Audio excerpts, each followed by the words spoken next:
Okay, good morning, grade 12 STEM and GAS students. For this week and next week, we are going to study a new lesson, our new topic, which is all about the cell organelle. Okay, and before I start with the discussion, so I have a few announcements to make. So the first one is that on Thursday, I will not be able to meet your class in our 1 p.m. Zoom meeting. And the reason for that is because we have a seminar ng Thursday, Friday, and Saturday. So I will not be able to do a live discussion with you. Instead, you will be watching this recorded video, and then I will be giving you a set of questions to answer after watching the video. Now, if you think mag-usap-usap kayo as a class, I know you have a group chat and talk to the STEM students, talk to the GAS students, talk among yourselves, and you decide if you need an additional live discussion. If you think the recorded video is not enough, then mag-agree kayo as one, and then you inform me that you will be needing an additional live Zoom meeting.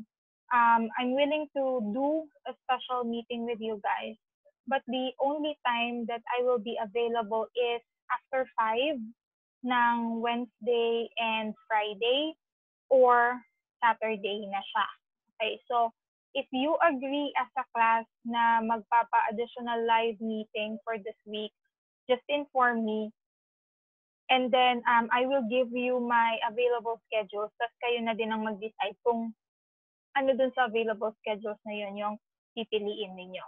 Okay, so again, after 5 ako available kasi yun yung end ng seminar. Preferably 6 p.m. na kasi usually nag-end siya ng 5:15, ganyan. And I still have to go home. Okay, so again, decide as a class if you think the video is not enough and you would require a live discussion, then it's okay with me. You just have to inform me. On top of that, the reading material for the topic cell organelles is on Unit 1.1. So again, we are using the same book that I have sent to your email, yung pinakaunang email. So like I said, that book will be used the entire year for the subjects Biology 1 and Biology 2. So if you have already downloaded yung digital copy ng book, just go to page 2, 7 and 8, and 18 to 23. Nandun yung topics ng cells, cell theory, at saka cell organelles, which is what we will be tackling on today. Okay, so before I start with the discussion, let me just change yung aking PowerPoint slide. Okay, wait lang.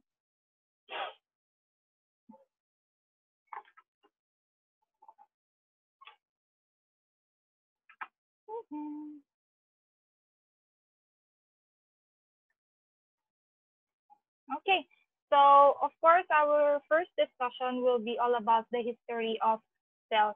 For a very long time, the scientists or the people, they don't have any idea about this invisible world. And they call it the invisible world because they cannot see it with their naked eyes. So dahil hindi nila nakikita yung bagay na yon, ang bilis ng mga tao is wala sila or hindi sila possible na mangyari.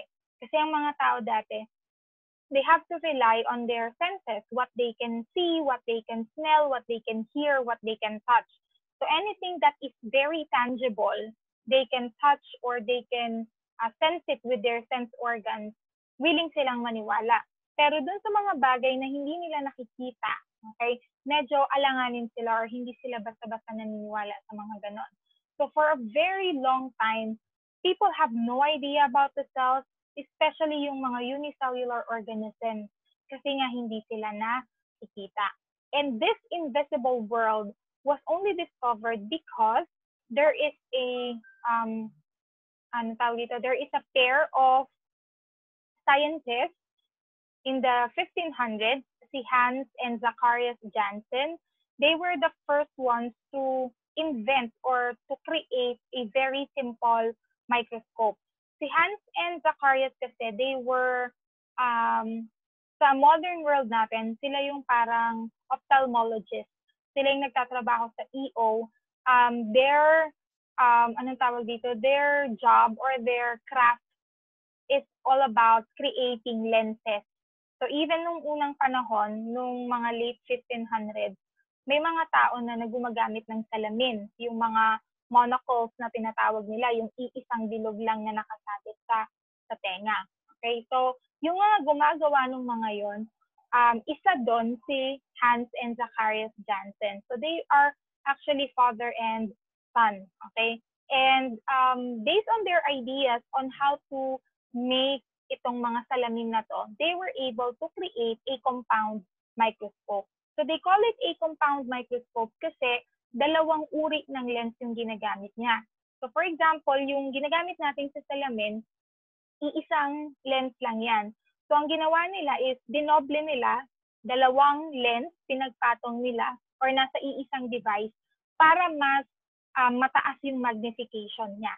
So ibig sabihin nun, mas detailed yung pwedeng makita or pwede siyang makakita ng super liit na mga bagay. So because of this compound microscope, this person, si Robert Hooke, he was able to discover or first take a look at the first image of a cell.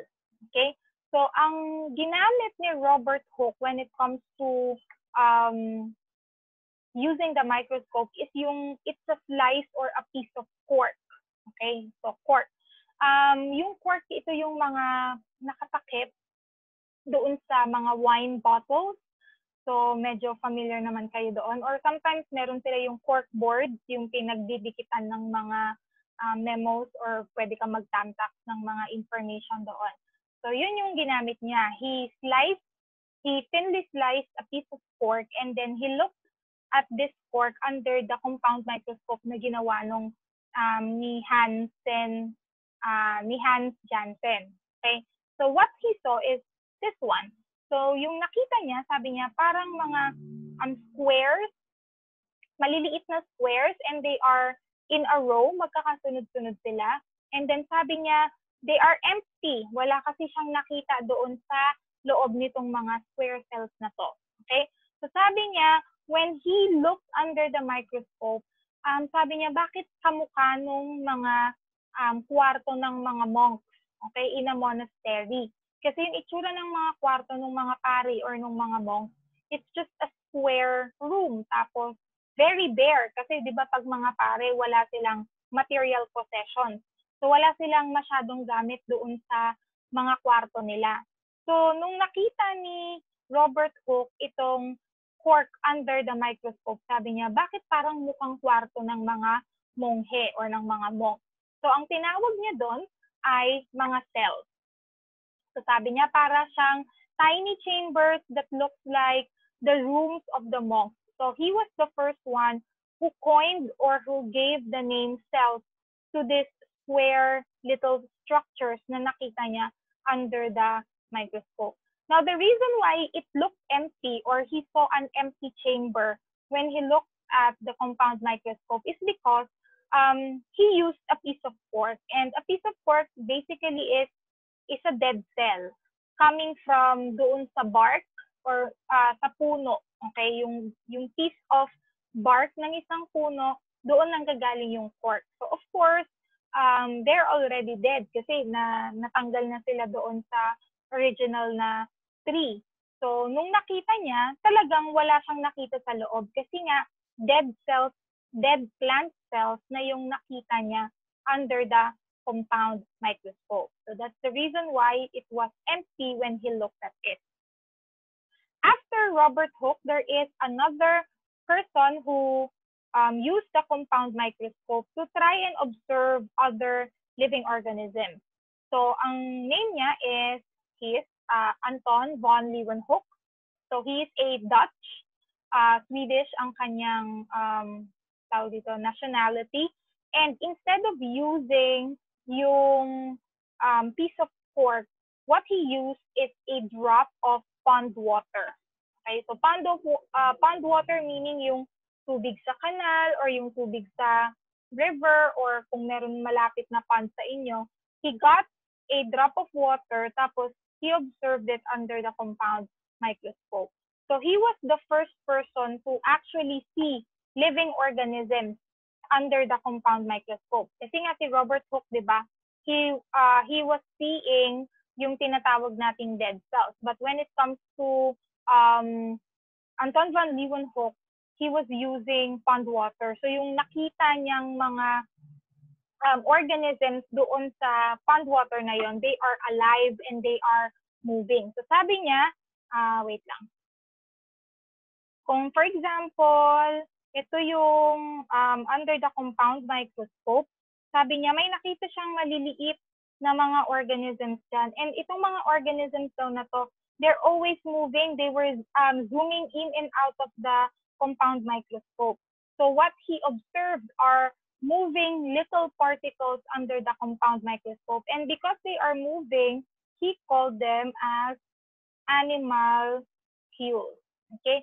So he called them animalcules kasi gumagalaw na sila. Ibig sabihin, sabi niya, parang mga living organisms, parang mga animals who are capable of movement. But he cannot call them animals ng animals lang kasi napakaliit nila. Hindi sila katulad ng mga normal animals na nakikita natin. It's just that he saw them zooming in and out of the compound microscope. Galaw sila ng galaw, hindi daw sila tumitigil sa pagkilos doon sa compound microscope. So he called them animalcules. And like mentioned here in the slide, he is the very first person to see a living organism under the compound microscope. And he made detailed sketches or detailed drawings about the different animalcules that he observed under the compound microscope. Hindi siya na-satisfy. After ng pond water, nag-observe ulit siya ng different specimens at lahat ng nakikita niya under the compound microscope, drawing niya yon and he compiled it into a book. Okay? Other than Anton van Leeuwenhoek, there is another person who used the compound microscope to try and see different organisms doon sa mga plant cells naman. And this person is who we call as Matthias Schleiden. So si Schleiden kasi, he is a botanist. So of course, botanist, ang kanyang specialization is more of plants. So ang ginawa niya, lahat ng iba't ibang uri ng plants, yung mga leaves nila, yung mga stems nila, yung mga roots, lahat yon kinuha niya. He sliced thinly yung mga iba't ibang parts ng plants and then he observed them under the compound microscope. And he saw na lahat ng uri ng halaman na ino-observe niya, may maliliit na compartments when he observed them under the compound microscope. At dun sa maliliit na compartments na yon, meron silang laman sa loob. So nung nakapag-observe na siya ng iba't ibang uri ng halaman, he came up with the conclusion here that all plants are made of cells. So kahit anong kulay pa ng halaman yan, kahit puno pa siya or maliliit na halaman or damo, even yung mga flowers niya, even yung mga roots niya, pag tinignan daw niya yon, lahat under the compound microscope, meron siyang nakikitang cells. Therefore, he came up with the conclusion na lahat ng halaman, all plants are actually made up of cells. So that is Matthias Schleiden. Other than Schleiden, meron tayong pang-apat na scientist. This one is Theodor Schwann. Si Schwann naman, instead of observing mga plant specimens, since si Schwann ay isang zoologist, so zoologist basically ang focus niya is all kinds of animals. So lahat ng uri ng animals, inobserve niya. Yung skin ng mga animals, yung hair ng mga animals, yung iba't ibang uri ng animals, whether they are dead or living. He got a sample of them and then he observed them under the compound microscope. At nakita din niya, similar to Matthias Schleiden, na lahat ng ino-observe niyang animals, meron siyang nakikitang cells under the compound microscope. Therefore, he came up with this conclusion that all animals are also made up of cells. Plants are made up of cells and animals are also made up of cells. And the last person who helped our ideas of our modern cell theory is who we call as Rudolf Virchow or Rudolf Virchow. So he is a German physician, and what he specialized in is not just plants, not just animals, but more of cell reproduction. And he came up with this idea that all cells came from a pre-existing cell. So sabi niya, kung ang mga plants ay made up of cells at lahat ng animals is made up of cells, ibig sabihin, meron silang original ancestor that is also a cell. So meron silang iisang pinanggalingan, yung pinakamatandang uri ng cell, kung saan nanggaling yung mga plants at saka nanggaling yung mga animals. So sabi niya, where a cell exists, there must have been a pre-existing cell. So, doon nang galing yung idea na meron tayong iisang origin, yung pre-existing cell na yon, na nag-evolve and became a plant cell, tapos yung isa naman ay nag-evolve and became an animal cell. And later on, you will find out that actually an animal cell and a plant cell have a lot of similarities with each other. So, medyo tama nga yung idea ni Rudolf na meron tayong original pre-existing cell kung saan nanggaling yung plant and animal cell. Kasi marami silang similarities with each other. Meron silang differences, konti, pero mas marami yung similarities nila, which gave us an idea na nanggaling sila sa iisang ancestor. Okay? So, because of this, they came up with what we call as the cell theory.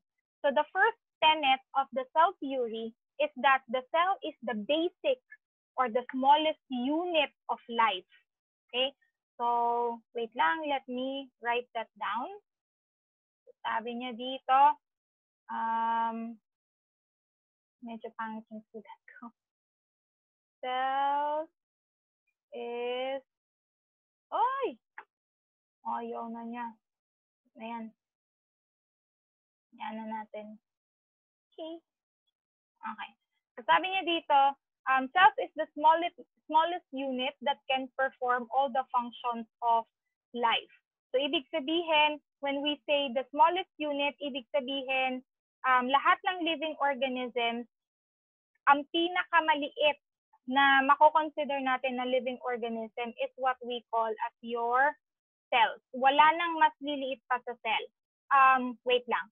May mas liliit pa sa cell, but they are not considered as a living organism. Okay? So for example, yung inaral natin nung nakaraan na mga biomolecules, maliliit yon. Yung mga atoms na inaral ninyo in chemistry, maliliit yon, yes. But they are not considered as living organisms. Ang pinakamaliit na considered as a living organism is what we call as your cell. So when we say smallest unit, ibig sabihin, another word to describe that is basic. So pinakamaliit. Okay? Wala nang mas liliit pa na living organism kesa sa cell. Siya na yung pinakamaliit. And when we say living organism, ibig sabihin, your cell must be able to carry out all the functions of life. Okay? So, ibig sabihin, for gas students, medyo advantage nyo to kasi na-discuss ko yung functions of life under the Earth and Life Sciences. Ibig sabihin, yung cell is capable of metabolism, kaya niyang gumamit ng energy, at the same time, kaya niyang mag-produce ng energy. May ingestion na nangyayari, may excretion na nangyayari. A cell is capable of growth and development.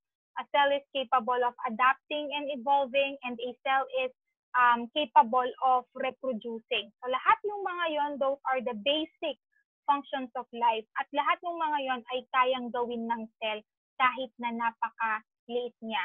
Yung mga functions na yon, hindi kayang gawin ng atoms, hindi kayang gawin ng elements, hindi rin siya kayang gawin ng biological molecules. Ang nakakagawa lang lahat ng yon, pinakamaliit, is our cell. Kaya ang tawag sa kanya is the basic or the smallest unit of life, capable of the different functions of life.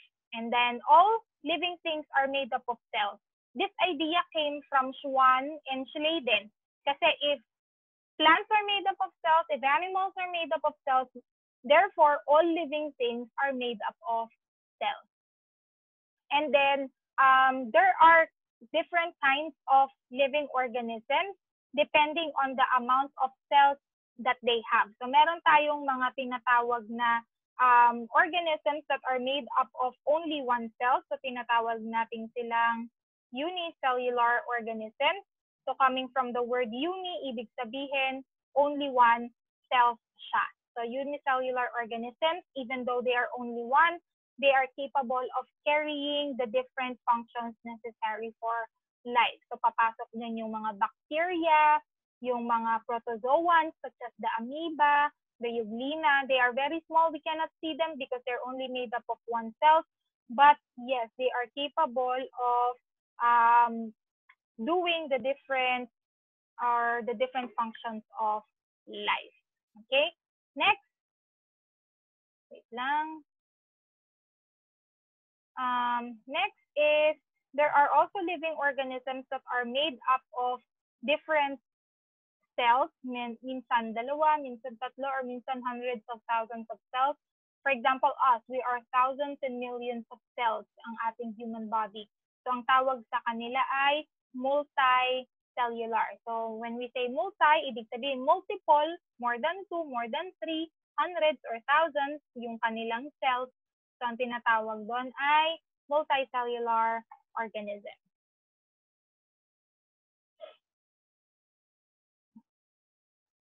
Next.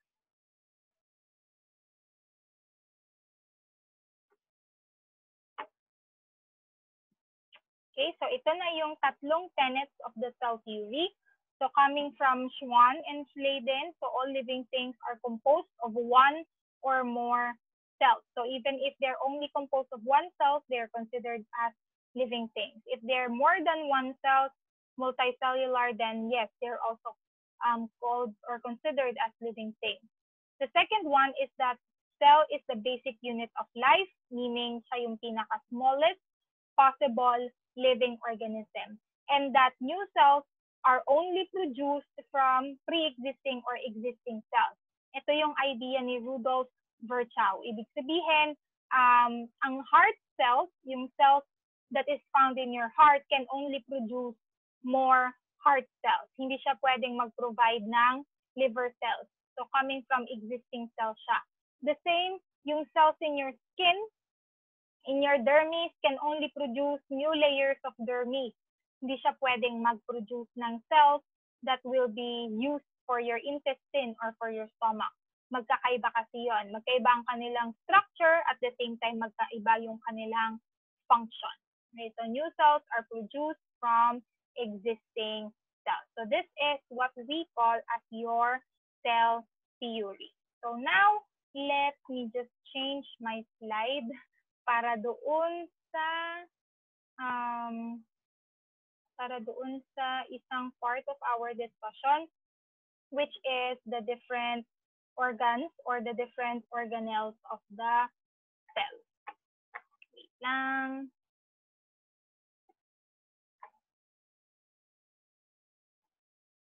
Okay, share my screen. So ito yung first screen ko kanina. So ito yung cell organelles.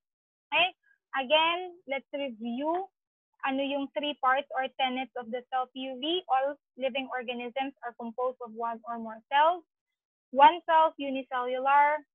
Multiple cells, multicellular. And cell is the basic unit of life or the smallest possible living organism. And cells come from pre-existing living cells. So very specific yung idea niya dito that only living cells can reproduce. Even if considered as cell siya, if it's already a dead cell, then it can no longer reproduce. For example, yung cork, cells yun. Pero since they are no longer living, then it can no longer reproduce. Okay, so organism is a living thing, meaning it can carry out the different functions of life. Now, there are two kinds of cells. We have what we call as prokaryotes or prokaryotic cells, and later on we will discuss yung eukaryotes and the eukaryotic cells. Yung prokaryotes ninyo, basically they are the smaller kinds of cell. Mas maliit pa sila doon sa cells natin. Okay? So most prokaryotes are actually unicellular. Hindi sila, walang prokaryotes that are actually multicellular. So most of them are unicellular, and they are actually very, very small. And because they are very small, ibig sabihin they are only capable of containing very few cell organelles. Hindi katulad ng eukaryotic mamaya, makikita ninyo, napakarami ng cells na kasya sa loob ng eukaryotic cell kasi mas malaki yung eukaryotic cell. So when it comes to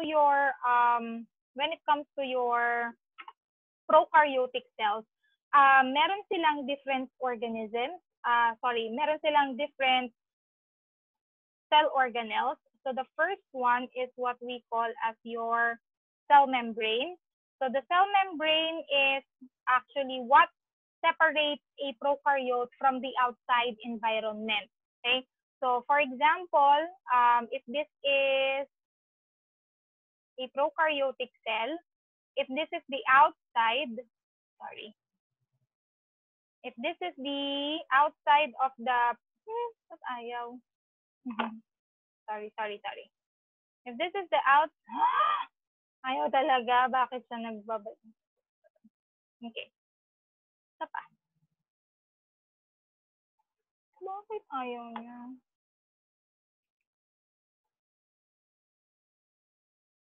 Ayoko na. Okay. Hindi siya nakadraw. Sorry, naninibago. So if this is the outside of the cell and this is the inside of the cell, what separates them from the outside environment is what we call as the cell membrane. Okay, so meron siyang cell membrane similar to a eukaryotic cell. Okay? Meron din siyang tinatawag na nucleic acid. So this is a biological molecule. So meron din siyang tinatawag na DNA. Or specifically RNA. So meron din siyang DNA, meron din siyang tinatawag natin RNA. Yun nga lang, yung kanyang DNA or kanyang RNA, nandito lang sa labas. So sabi niya, they are found in loops. Ang tawag sa DNA or nucleic acid ng isang prokaryote is commonly called as your plasmid. So sabi niya ganon, nandun lang siya, nakaikot lang siya doon sa loob ng cell. Kasi nga, prokaryotic cells, one of the characteristic nila is that they have no membrane-bound nucleus. Wala silang nucleus. Yung nucleus kasi naghihiwalay dun sa DNA from the inside of the cell. So since wala silang nucleus, ang meron lang sila ay cell membrane, yung DNA niya or yung kanyang tinatawag na plasmid, nandoon lang sa loob ng kanyang cell. Naka-float lang siya doon sa loob ng kanyang cell. And then yung pangatlo niyang cell organelle is what we call as the cytoplasm. So the cytoplasm is the liquid where the DNA or the plasmid is suspended. So parang meron siyang liquid form sa loob ng cell, and that is what we call as the cytoplasm. So napakaliit nga lang niya. So dahil napakaliit lang niya, of course, very few yung kanyang organelles. Hindi niya kayang mag-contain ng napakaraming organelles dahil napakaliit lang niya. So tatatlo lang yung kasya sa kanya. Yung cell membrane, which separates the prokaryotes from the outside environment. Sa loob nun, syempre meron siyang parang fluid structure, which is the cytoplasm. And naka-float doon yung kanyang plasmid or yung kanyang nucleic acid. So tatatlo lang ang kanyang organelles. So these are your prokaryotes. Common examples niyan, of course, is your bacteria. Your bacteria is an example of a prokaryotic cell. So napakaliit niya. So we need to use a microscope in order for us to see itong ating mga prokaryotic cells. Okay? Next. Ba't ayaw naman yun na ngayon? Wait lang. Next. Clear. Okay. Lang.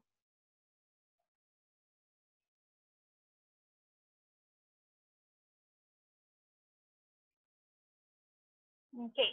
Now let's go to what we call as eukaryotic cells. So yung eukaryotic cells natin or eukaryotes, ito na yung mga plants and animals. So basically the cells that we have in our body are called as eukaryotic cells. Okay? So they are actually larger, mas malalaki na yung kanilang in terms of size, although hindi pa rin natin pwedeng makita without the use of a compound microscope. Comparably, if this is your prokaryotic cell, ito na ang eukaryotic cell mo. So even though they are small pa din to be able to see with our naked eye, comparably to the prokaryotic cell, mas malaki na ang eukaryotic cell. So because they are bigger, ibig sabihin, they are capable of having more organelles inside. And you have to remember that eukaryotic cells have what we call as membrane-bound organelles. So, ang example ng membrane-bound organelles is what we call as your nucleus. And later on, we will learn about the mitochondria, and we will learn that even the mitochondria has its own membrane. At the same time, the mitochondria also has its own DNA. So may sarili na siyang membrane, may sarili pa siyang DNA. Para siyang prokaryote na nasa loob ng isang eukaryote. Okay? So again, prokaryotes, they are small and they have fewer organelles, and their organelles are not membrane bound. Whereas with eukaryotic cells, they are bigger, they have more organelles, and they have membrane bound organelles. So pag sinasabi nating membrane bound, ibig sabihin nakaseparate siya from the inside of the cell. So dito sa eukaryotes natin, you will see later on, meron siyang tinatawag na nucleus. At sa loob ng nucleus na yan, nandoon yung DNA. So ibig sabihin, yung DNA, hindi siya nakasama doon sa ibang parts of the cell. Nakahiwalay siya. Yun yung idea ng membrane-bound organelles. Nakahiwalay siya. Okay?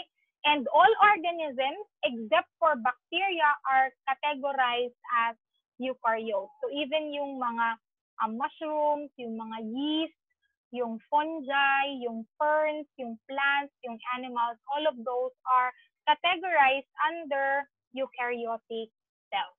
Okay? So for today, we will study the different parts of a eukaryotic cell. Sabi natin, prokaryotes, meron lang tatlo. Cell membrane, cytosol, at saka yung kanyang DNA in the form of a plasmid. Pero pagdating sa eukaryotes, meron siyang up to 10 different organelles kasi mas malaki nga siya. So sabi niya, more organelles because they are comparably larger. Okay? So now let's go to the next slide. Okay, so this is what a eukaryotic cell, specifically an animal cell, looks like. Okay, so kung mapapansin nyo, maraming nakalabel dyan. All of those, yung nakalabel niya, are actually the different organelles found inside a eukaryotic cell. So can you imagine, ang liit-liit ng cell ng eukaryote, hindi natin siya pwedeng makita without using a compound microscope. And yet, marami pa rin siyang iba't ibang parte inside, iba't ibang organs inside, which helps the cell do yung mga functions of life, such as metabolize, use, and create energy. At the same time, kaya niyang mag-grow, kaya niyang mag-develop, kaya niyang mag-adapt, kaya niyang mag-evolve, at kaya niyang mag-reproduce.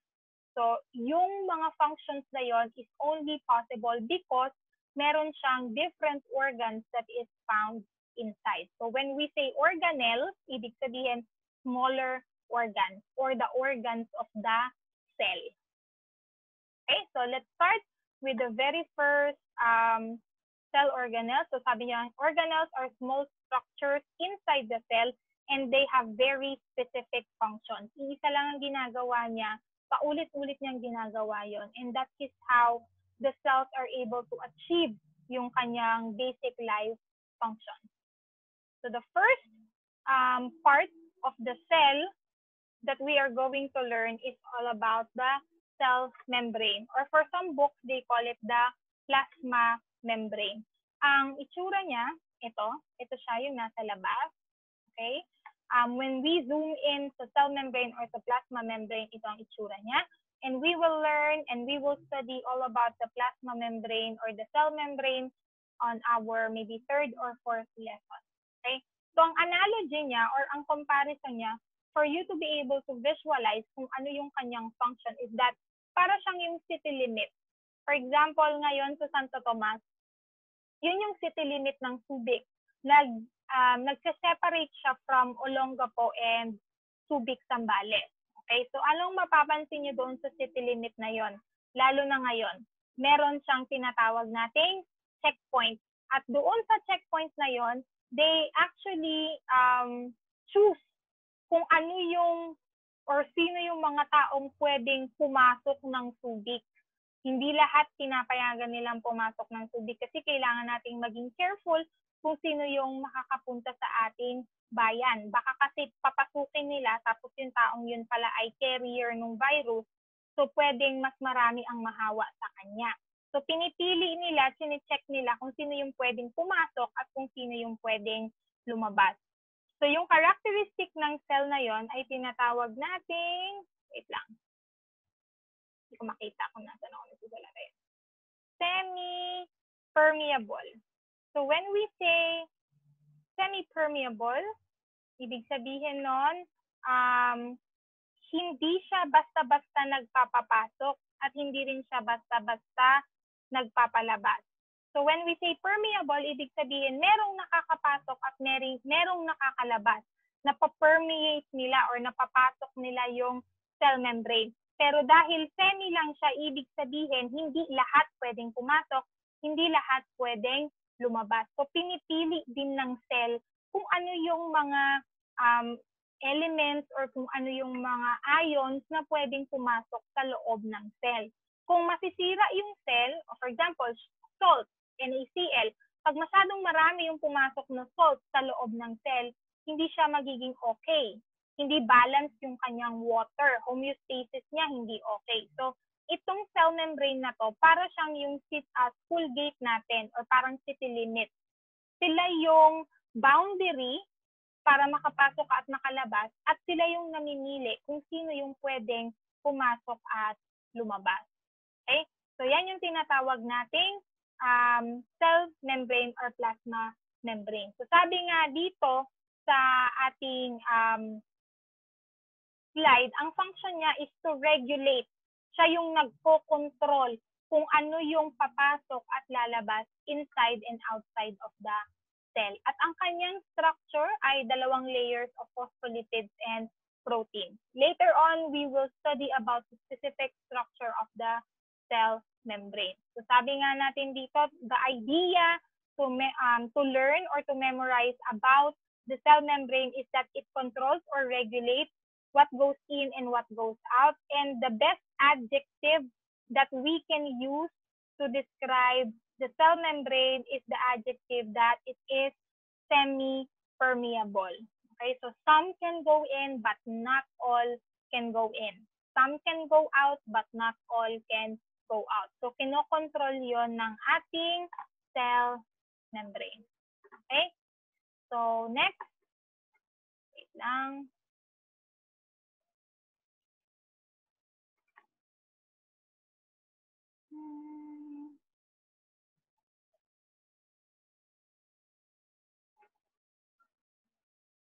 Ayaw niyang mabura.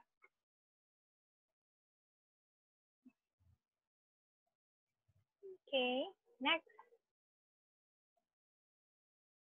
Next is our cytoplasm. So if you will notice kanina sa prokaryotes, meron silang cell membrane, and our eukaryotes, meron din silang cell membrane. The same when it comes to our cytoplasm. Meron yan on both eukaryotes and prokaryotic cells. So like I said, the cytoplasm is basically the liquid part or a fluid-like structure inside our cell. And itong cytoplasm na to, nakasuspend or diyan lumulutang-lutang yung iba't ibang uri ng cell organelles na meron sa loob ng cell. Okay, so sabi nga niya dito, it is a liquid portion of the cell and it is where all of the different cell organelles are found. Okay, next is our nucleus. So one of the most important or one of the first things that you learn about a cell is the nucleus. Okay? So ang sabi nga dito, ang function niya is yung control center. So when we say control center, siya yung, kumbaga, para siyang presidente or para siyang city hall in our town. Diba? Sa city hall natin, lahat ng mga batas, lahat ng mga pinapatupad, kung may curfew man or wala, kung merong distribution ng ayuda or wala, lahat yon nanggagaling or coordinated ng city hall natin. So yung lugar na yon or the city hall itself is what we call as the nucleus. Okay? So sa loob ng cell, isa yan sa pinaka-importante, nucleus. So kung mapapansin nyo, may sarili siyang membrane. Kasi nga, di ba sabi natin, eukaryotes have membrane-bound organelles. Okay? So ang kanyang membrane ay tinatawag nating nuclear envelope. So yung walls at saka yung nagre-regulate kung sino ang papasok sa loob at sa labas ng nucleus, yan yung tinatawag nating nuclear envelope. At yung entry nila, yung mismong pinto kung saan sila pwedeng pumasok, is what we call as your nuclear pore. So itong ating nucleus, hindi siya continuous. Okay? Meron siyang mga butas sa loob. At doon sa butas na yon pumapasok yung mga iba't ibang uri ng tawag dito ng materials na pwedeng lumabas or pumasok sa loob ng nucleus. So for example, ito yung nucleus natin. Hindi siya dire-diretso pala. Meron siyang mga butas dito na tinatawag nating nuclear pores. At diyan pwedeng pumasok or lumabas. For example, later on when we study about DNA transcription, we learn that RNA is actually, it actually goes out from the nucleus into the cytosol. So pwedeng lumabas yung piece of RNA dyan. Okay, so this is what we call as your nuclear envelope. Ito yung membrane ng ating nucleus at meron siyang mga butas-butas doon sa nuclear envelope na to. Ang tawag natin sa kanya ay nuclear pore. Okay, so pore is yung butas. So yung nuclear envelope, siguro ito yung walls ng ating city hall in terms of analogy, pero yung nuclear pore, ito yung mga pinto or doors in our city hall. At ano nga ba ang laman ng city hall? Bakit nga ba importante ang city hall? Bakit maraming tao ang pumupunta sa city hall? Sino nga ba ang dinadalaw o pinupuntahan nila doon? Siyempre, ang pinupuntahan nila doon is usually yung ating mayor. At yung mayor natin, yun yung tinatawag nating DNA. Nandoon siya sa loob ng nucleus. So, wait lang. So, ito yung tinatawag nating DNA. Wait lang. Tanggalin natin itong nakadrawing. Okay. So, sa loob ng nucleus, meron siyang nakaseparate na nucleolus. Okay. So, sa loob nun, may mas maliit pa siya, nakaseparate na nucleolus. At nandoon natin makikita yung tinatawag nating DNA. Okay. So, separated siya from the DNA. Wait lang ha. Drawing ko lang para mas malinaw. Hindi ko alam kung mas malinaw para sa inyo. Okay. So, for example, if this is our eukaryotic cell, meron tayo sa loob na nucleus. So sabi natin, yung nucleus na yan, may mga nuclear pores siya, may sarili siyang envelope. Diba? So it's separated. Tapos nandyan yung ating DNA. So for example, ito yung DNA natin, hindi siya nakakondense into a chromosome. Tapos sa loob niyan, may nakaseparate pa siya other than the DNA. May nakaseparate pa siyang tinatawag nating nucleolus sa loob. Okay? At yung nucleus na yan kasi is also important because this nucleolus produces what we call as your ribosome. Okay? So kung ito yung DNA, nasa loob siya ng nucleus, pero wala siya sa loob ng nucleolus. So for example, ito yung nuclear,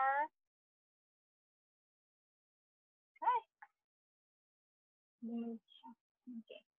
So ito yung tinatawag nating nuclear envelope. Ito na yung aking, ayan. Nuclear envelope.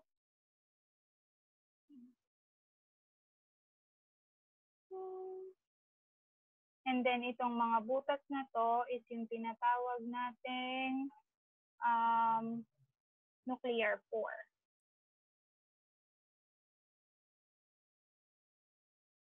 Okay, so magkakaiba siya. Pag tinignan natin sa drawing, para mas madali ninyong intindihin. Okay, so kung ito yung nuclear pore, di ba? So ito yung nuclear pore. So siya, yung mga butas na yan, nuclear pore yan. Itong membrane na to, this is what we call as your nuclear envelope. Sa loob niyan, itong kulay blue na parang string na nakikita ninyo, nakaikot-ikot lang siya, yan yung DNA. Okay? So when the cell is not dividing, yung DNA kasi is not in its chromosome form. So nandyan lang siya, nakabuhol-buhol lang yung parang sinulid na yan. So yan yung tinatawag nating DNA. Other than that, merong mas maliit, dito yung tinatawag nating nucleolus. Itong kulay purple na to. Okay? At itong nasa loob ng nucleolus ay hindi DNA. Ang nasa loob sa kanya ay ribosomes. Okay? So itong ribosomes na to, ginagawa siya sa loob ng nucleolus at lumalabas siya, it exits through this nuclear pore para mapunta siya doon sa different parts of the cell. So pag tinignan natin dito, ito yung nucleus. Kung mapapansin nyo, may butas-butas siya dyan. Tapos yung parang mga guhit-guhit dyan sa paligid, yan yung DNA. Yung mas condensed or mas darker circle sa loob, this is what we call as your nucleolus. At again, ang laman ng nucleolus is yung ribosome. So ang function ng nucleolus, basically it produces the RNA or the ribonucleic acid in the form of ribosome. So again, it is inside the nucleus but it is actually separated from the DNA. Hindi sila magkasama kasi nasa loob siya ng nucleolus. Okay? And the reason why these are important, why is our DNA and why is our RNA important?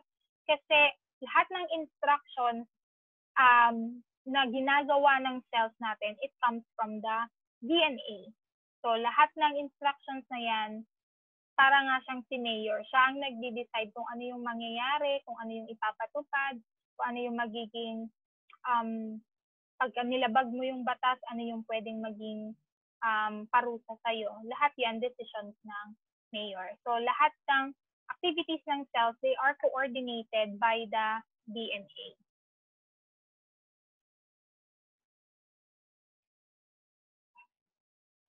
Okay? And this is our DNA or the deoxyribonucleic acid. So sabi ko nga sa inyo, it can form into your chromosomes. So mas familiar kayo dito sa idea ng chromosomes. But actually, your DNA only forms these chromosomes when it is actively dividing. If not, para lang siyang sinulid na buhol-buhol doon sa loob ng ating nucleus. So ano ang function ng DNA? It only provides the information. So yung direction kung paano gawin yung iba't ibang proteins nasa loob ng DNA. Paano tayo gagawa ng proteins?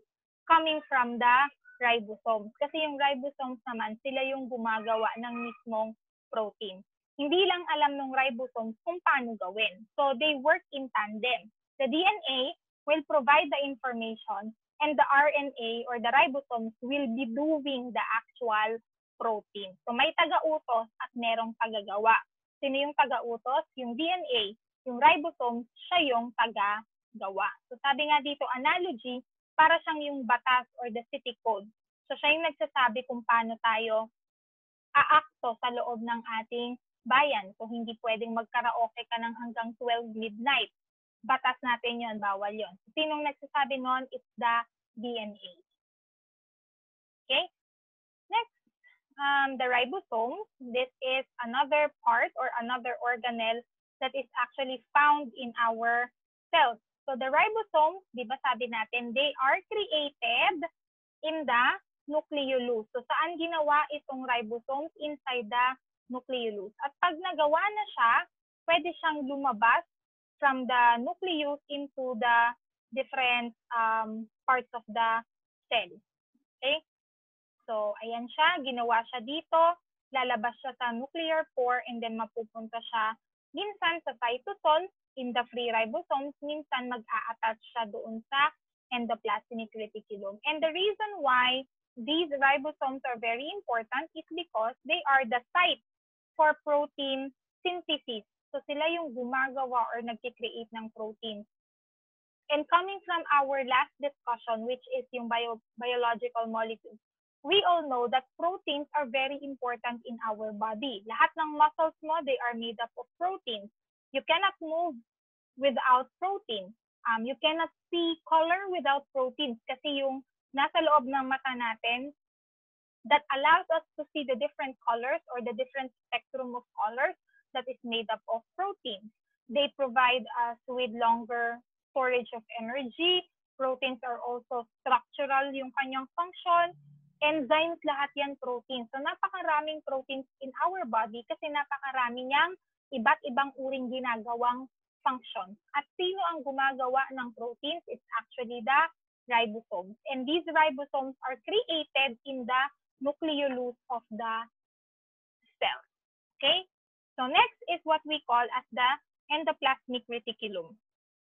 So itong endoplasmic reticulum na to, dalawa siya. So kung mapapansin niyo, itong isang to is in a darker pink color. Tapos itong part na to is in a parang peach yung kanyang kulay. Okay?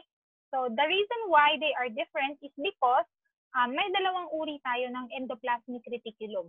The rough endoplasmic reticulum or rough ER, and the second one is the smooth ER or what we call as the smooth endoplasmic reticulum. So ito yan. After ng nucleus ninyo, parang may structure dito na nakadikit sa nucleus. Ito yung tinatawag nating endoplasmic reticulum. Dadalawa yan. Itong part na to, mapansin nyo, parang medyo rough siya kasi may tuldok-tuldok siya. Yan yung tinatawag nating rough endoplasmic reticulum. Tapos itong part na to, itong bandang dulo, medyo smoother siya. Mas wala siyang tuldok-tuldok. Yan yung tinatawag nating smooth endoplasmic reticulum. So dito, mas nakikita ninyo, so dito mas nakikita ninyo, may tuldok-tuldok dito sa rough endoplasmic reticulum. And the reason why tinatawag silang rough or bakit siya tinatawag na rough ng mga tao is because meron nga siyang tuldok-tuldok. At yung tuldok-tuldok na yon is what we call as ribosome. So yung mga ribosomes na ginawa sa nucleolus, lumabas doon sa nuclear pore, lumalabas sila, yung iba sa kanila kumakabit or nag-a-attach dito sa tinatawag nating rough endoplasmic reticulum. Pero yung isang part ng endoplasmic reticulum, walang naka-attach na ribosomes doon. So ang tawag doon ay smooth endoplasmic reticulum. So sabi nga niya dito, rough ER has ribosomes, your smooth ER, no ribosomes. So let's talk about the difference between the rough and the smooth endoplasmic reticulum. So ito yung R, small r for rough, yung small s for smooth. So rough endoplasmic reticulum, smooth endoplasmic reticulum. So difference number 1. Rough ER, it has ribosomes, whereas your smooth ER has no ribosomes. So dahil may ribosomes itong ating rough endoplasmic reticulum, automatic ang kanyang function is of course, they are to create protein. Diba? Kaya nga siya may ribosomes kasi ang ginagawa niya ay protein. So the rough ER are the ones responsible for the areas where the proteins are actually created. So the reason why they are created in the rough ER is because the rough ER has what we call as your ribosome. Okay? Whereas itong ating mga Whereas itong ating mga smooth ER, wala silang ribosomes. So dahil wala silang ribosomes, ibig sabihin, hindi nila pwedeng or hindi nila kayang gumawa ng tinatawag nating protein. Instead, ang ginagawa nila ay nagsisynthesize ng lipids. So ito ang ginagawa ay proteins, ito ang ginagawa ay lipids. Okay, so some enzymes are protein in nature, some enzymes are lipids in nature. For example, yung ating, anong tawag dito? Wala sa isip ko yung steroids. So lipid in nature ang steroids. So yan, ginagawa sa smooth ER. Okay? So ang ginagawa ng rough ER proteins, sa smooth ER ang ginagawa niya ay lipids.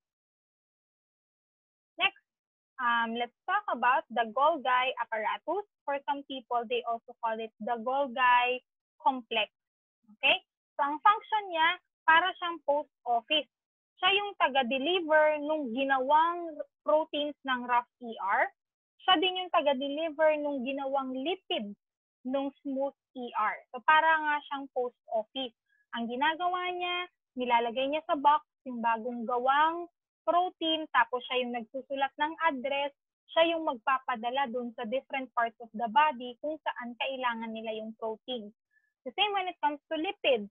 Ginawa ng smooth ER yung lipids, tapos pupunta siya kay Golgi body. Yung nagawang lipid na yon, ilalagay sa box, ipapackage yon, susulatan siya ng address, tapos siya rin yung nagpapadala dun sa iba't ibang uri ng or iba't ibang parts of the body where the lipids are actually needed. Okay, so may dalawang parts itong ating Golgi apparatus or Golgi complex, yung tinatawag nating cis phase at yung trans phase. So itong cis phase, ito yan, siya yung nakaharap sa endoplasmic reticulum. So lahat ng bagong gawang protein at lahat ng bagong gawang lipids, papasok yan through the cis phase of the Golgi apparatus. So pagpasok niya sa loob, ipapackage siya, ilalagyan siya ng address, nakalagay na siya sa box. Pag meron na siyang box at meron na siyang address at alam na nung proteins or nung lipids kung saan sila pupunta, kung saang part ng body sila kailangan, lalabas na sila doon sa trans phase ng Golgi apparatus. So itong mga to, ito yung mga vesicles that is out for transport. Ang loob ng vesicles na yan, meron siyang protein, minsan meron siyang lipid, tapos alam na nila kung saang part ng body sila pupunta. Kasi yun yung function ng Golgi apparatus. So packaging at saka yung shipping out of the cells. Okay? So the vesicles, they contain the proteins. They also contain the lipids which were created from the endoplasmic reticulum. So yung endoplasmic reticulum, taga-gawa lang siya, pero hindi niya alam kung saan niya ipapadala or kung paano niya ipapadala yung mga nagawa niyang proteins and lipids. Ang may function nun is yung Golgi apparatus. Again, pagkat ginawa na yung proteins and lipids, papasok siya sa cis phase ng Golgi apparatus, tapos e-exit siya dito sa trans phase. So, ayan na yung mga vesicles na yan.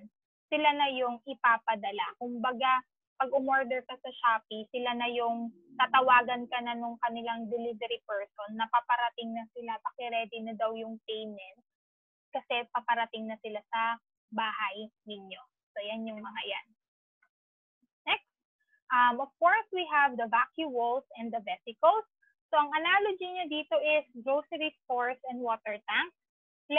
Itong function na to is more of the vacuole. Yung vacuole kasi, ang kanyang function more of storage siya. Okay, so yung vacuole,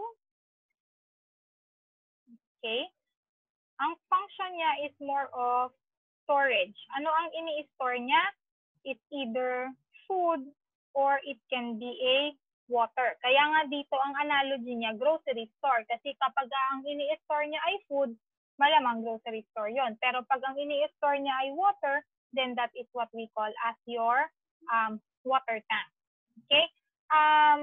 May pinagkaiba yung vacuole in terms of plant cell and animal cell. For example, wait lang. Ayaw. Wait lang. Okay. So, sa ating plant cell, iisa lang yung kanilang water vacuole. Ang tawag nila doon ay central vacuole or central water vacuole. So, ito yon yung nakikita nyo dito. So, mas malaki siya. Ang laman lang niya ay water. Walang vacuole ang plants that is for food. Okay? Kasi yung plants natin, they are already capable of creating their own food. So, hindi na nila kailangang mamili sa grocery store ng pagkain. So, ang ini-store lang niya is more of water. So, pagdating sa plant cells, meron tayong tinatawag na nag-iisang central vacuole. Pero pagdating sa animal cells, may mga vacuoles tayo na ang laman niya ay food, may mga vacuoles na ang laman niya ay water. At kung mapapansin ninyo, smaller yung vacuole sa animal cells, pero dahil mas maliliit siya, mas marami siya. So, multiple vacuoles, pero smaller in size. Whereas doon sa plant cells, iisa lang ang water vacuole, pero napakalaki ng kanyang size. Okay, so yan yung tinatawag nating vacuole. And then of course, we have what we call as your vesicles. So yung vesicles kanina, kung natatandaan nyo doon sa Golgi body, sila yung taga-deliver ng mga proteins and lipids na ginawa ng endoplasmic reticulum. So kung babalikan natin doon sa transphase, may mga part ng transphase na humihiwalay na yung different vesicles kasi magdi-deliver na sila into the different parts of the body. So yun yung tinatawag nating vesicles. In terms of size, mas maliit ang vesicles compared sa vacuoles. Okay?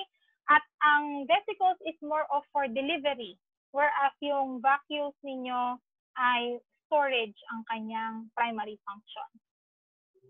Next is what we call as your lysosomes.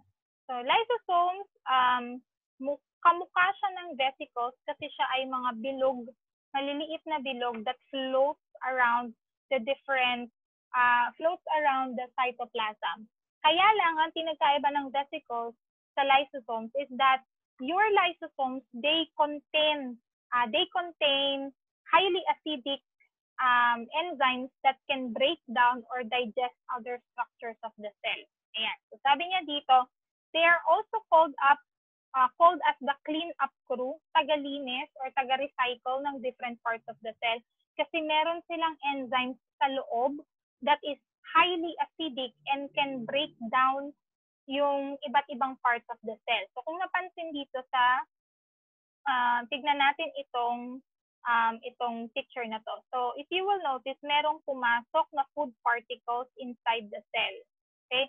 Tatandaan natin, walang stomach or large or small intestine ng ating cell. So paano niya i-digest itong food particles na to? So first one, papalibutan siya ng mga vesicles and then mag-a-attach yung tinatawag nating lysosome. So yung lysosome, pag naka-attach na siya, isi-secrete niya yung mga orange na yan, ilalabas niya yan yung mga enzymes at yan yung magda-digest nitong food particle na pumasok. Tapos kapag na-digest niya na at nakuha niya na lahat ng energy at nutrients, yung mga hindi na niya kailangan, ilalabas na niya doon sa cell. So, ayan na yung endocytosis and exocytosis. Entry at saka exit. Itong mga to, hindi niya na kailangan yan. Wala nang nutrients, wala nang energy yan. So, ilalabas na niya, itatapon niya na sa labas ng cell. Nakuha niya na yung kailangan niyang nutrients and energy. So, again, your lysosomes, they contain enzymes. And these enzymes can digest or break down lipids and carbohydrates and proteins from the food particles na pumapasok sa loob ng cells. Okay? So, para siyang digestive system ng ating cells. Other than digesting food particles, pwede rin kasing may pathogens na makapasok sa loob ng cells. So, when we say pathogens, ibig sabihin, yan yung bacteria or virus or anything unwanted na nakapasok sa loob ng cell. So, paano siya papatayin ng cell? Ang function, yung responsibility ng pagpatay ng unwanted particle na yon is also with the lysosome. So, yung lysosome, similarly, papalibutan niya yung unwanted pathogen na yon. I-release niya yung enzyme. The enzyme will kill and digest kung sino man yung nakapasok na hindi dapat nakapasok. Tapos, ilalabas niya na doon sa cell kapag patay na. Okay? So, ang tawag nga sa kanila, clean up crew. Tagalinis din kasi sila or cannibals kasi sila din yung pumapatay dun sa mga sirang parts of the cell na sila na rin yung pumapatay dun sa mga pathogens. At the same time, sila rin yung nagdadigest ng food particles that goes inside the cell. Next is our mitochondria. So ito yung sinasabi ko sa inyong isa pang organelles inside the cell that has its own membrane. So kung mapapansin niyo, meron siyang inner membrane, yung naka-fold, tapos meron siyang outer membrane. Hindi folded yung outer membrane. And the reason why mitochondria is very important in the cell is because para siyang sameko. Siya yung taga-produce ng energy or electricity sa loob ng bahay ninyo. So, ang tawag sa kanya ay powerhouse of the cell kasi siya yung nagpo-produce ng energy in the form of ATP. So, lahat ng energy, lahat ng kinain ninyo, i-convert ng mitochondria into ATP, which is yung usable form of energy na ginagamit ng ating cells. At lahat yon ay nangyayari sa mitochondria. So, another information about the mitochondria is that they are membrane-bound. So, meron silang sariling membrane. At the same time, I'm not sure if you know, pero mitochondria also has its own DNA. Kaya nga sabi nila, may mga scientists na naniniwalang ang mitochondria daw before ay isang prokaryotic cell. Kasi nga may sarili siyang DNA, may sarili siyang membrane, may sarili siyang cytosol. So para siyang prokaryotic cell or yung maliliit na prokaryotic cell. Tapos nanirahan na lang siya doon sa loob ng isang eukaryotic cell. Okay? So the reason why anong tawag dito? Ang mitochondria na nai-inherit ng bata comes from the mother. Okay? Kasi if mapapansin niyo yung sperm cell napakaliit. So basically, ang laman lang ng sperm cell ay yung kanilang nuclear DNA or yung DNA na nasa loob ng nucleus. Pero the rest of the different organelles, nai-inherit ng bata yon or ng embryo yon coming from the mother's egg. Okay? So mas maraming DNA na nakukuha tayo coming from the mother. Kaya nga, di ba sabi nila, kapag ang isang babae matalino, most likely matalino din yung kanyang anak. Kasi maraming DNA ang nai-inherit natin sa ating nanay. Okay? So, comparison natin.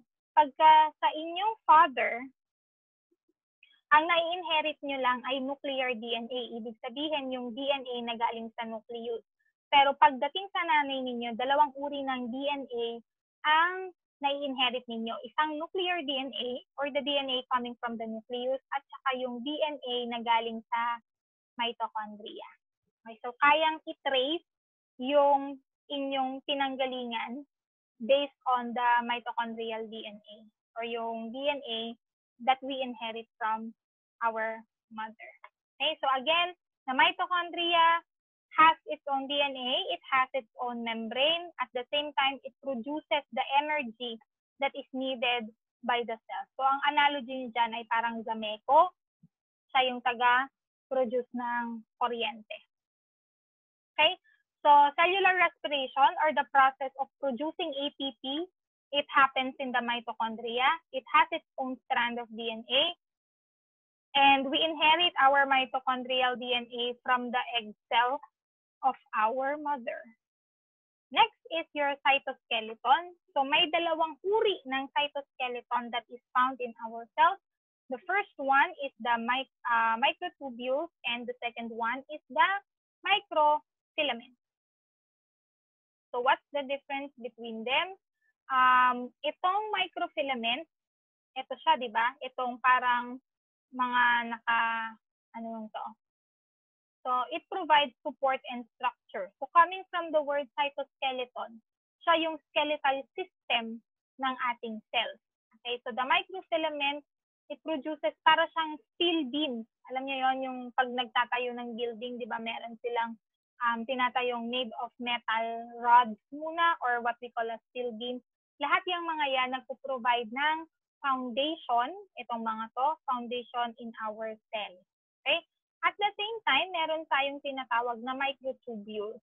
The microtubules produces this centriole, and it is only found in the animal cell. At ang function ng centrioles is it helps the cell during the cell division. So later on, when we talk about cell division, you will see na pag nagdi-divide ang cell, the microtubules will produce these centrioles, and then these centrioles will create yung spindle fibers that will separate the chromosomes away from each other. At the same time, it will create yung cleavage furrow that will eventually pinch off and separate the cell into two daughter cells. So again, our cytoskeleton has microfilaments and microtubules. The microfilaments is for support and structure. The microtubules will produce the centrioles, which helps in the cell division. And then, of course, we have the cilia and flagella. Some cells have cilia, some cells have flagella, some cells don't have any cilia or flagella. The reason why is because the cilia and flagella is for movement or locomotion. At hindi lahat ng cells is capable of moving. So yung mga cells that are not moving, wala silang cilia, wala rin silang flagella. Pero yung mga cells that have to move, for example, yung sperm cell, kailangan niyang mag-move, merong flagella yung mga yan. Yung mga bacteria or unicellular organisms, kailangan nilang mag-move kasi kailangan nilang maghanap ng food or kailangan nilang lumayo from danger. So how do they move? They move either by flagella or by cilia. What's the difference between a cilia and flagella? Yung flagella is para siyang whip. Iisa lang siya or dalawa, tapos napakahaba niya. It rotates so that it will propel the cell forward. Pero yung cilia, kung mapapansin nyo, mas maiiksi yung kanyang hairs, pero mas madami. So they also move, nagva-vibrate yung mga yan, and it allows the cell to move forward towards the source of food or away from danger. Okay, so again, not all cells have cilia or flagella. Only cells who need to move has this structures for locomotion. Pero if they don't need to move, for example, yung cells ng hair mo, hindi naman niya kailangan mag-move, then don't expect na meron siyang flagella or cilia. For plant cells, of course, meron tayong additional na cell organelle, which is what we call as your chloroplast. And the reason why plant cells are green is because of this chloroplast. So sila yung nagko-contain ng chlorophyll. Kaya kulay green ang ating mga halaman. And this chloroplast is the organelle who is capable of using the energy coming from the sun and convert it into food in the process of photosynthesis. So ang tawag nga sa kanila ay solar panels. And this is where photosynthesis occur kasi nasa loob nila yung tinatawag nating chlorophyll, the reason why they are green. Another organelle found in your plant cells is what we call as your cell wall. Wait lang, drawing natin, baka kailangan. So usually kasi, this is what your animal cell look like. Meron kayong cell membrane, meron kayong nucleus dyan, nasa loob yung DNA, nandyan yung endoplasmic reticulum, merong mitochondria dito, may mga ribosomes, vacuoles, lysosomes, lahat na yung organelles nandyan. Whereas in your plant cells, ang plant cells kasi very rigid ang kanyang shape, rectangular ang kanyang shape. The reason why is because your plant cells have two membranes. This one is what we call as your cell membrane. So yung cell membrane, ito din yan sa animal cells. Cell membrane.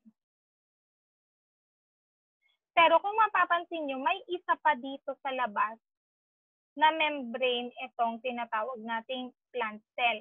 At yung second membrane na yan is what we call as your cell wall. So this is only found in plant cells. Wala siya sa animal cells. Kaya mas may structure yung plant cells kasi dalawa yung kanyang membrane. Whereas yung animal cell, iisa lang kasi yung membrane niya. So medyo mas fluid or irregular yung kanyang shape. Okay? So again, meron siyang cell membrane, meron din siyang cell wall pagdating sa plant cell. Okay? So the plant cell wall, it provides additional structural support found only in animal plant cells, and this is actually made up of cellulose. Okay? So that is the end of my discussion. And like I said, if you think that this recorded video is not enough for the topic of cell theory and the different organelles of the cell, mag-usap-usap kayo as a class and then inform me if I need to provide an additional live meeting. Pero yung ating magiging schedule will be very limited kasi I will be attending yung seminar. If you think it's enough na panoorin nyo to and to read the book in Unit 1.1, then okay lang if you will not be requesting an additional live meeting. I will just see you next week. Okay, so decide as a class, include the students coming from GAS, include the students coming from STEM, and then when you have decided, kindly inform me. Okay? When you are done watching this, please answer the set of questions that I will be sending on your group chat. At the same time, if you need additional clarification, you can read yung ating reading material from the book, and then you can start answering yung module or worksheet na pinadala ko sa inyo. Okay? So, thank you, and I'll be seeing you dun sa additional class, or if not, I'll just be seeing you next week. Thank you.